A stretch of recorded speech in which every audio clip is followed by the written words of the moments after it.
Nakakatuwa ano? Ang laki ng naitulong ni Meta sa kapaligiran natin. Lalo na tuwing umaga, wala ka nang halos makitang mga tsismosa na nakatungtong dyan sa labas ng bahay niyo. Halos bihira nga rin silang tumumpok dyan eh. Paano kasi? Mas gugustuhin pa nila mag-isip ng content para sa reels nila maghapon. Galing ah. Oo, ayaw na nila makipagchismisan o makipagtumpok dyan sa labas ng bahay. Actually, yung attention nila, imbes na makipagchismisan, napunta na lang talaga sa pagre-reels.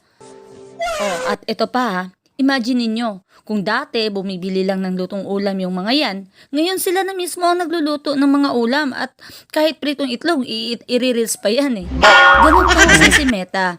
At ito ang pinakamalupit. Kung yung asawa mo, tinatalakan ka sa tuwing umuwi ka, ngayon hindi mo na makausap kasi busy na sa pag-live o di kaya busy sa panonood ng mga videos o pag-i-edit. At ang mas matindi, hanggang madaling araw nakikipag-engage na lang sila dahil wala na silang pakialam sa'yo. Ganon kahusay si Meta.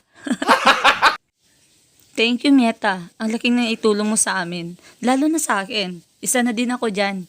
So, eto, laging nagre-reels, busy sa kaka-edit, busy sa ka-voice record. Ayan, nakikinig naman din sila. Thank you. Thank you for watching, guys.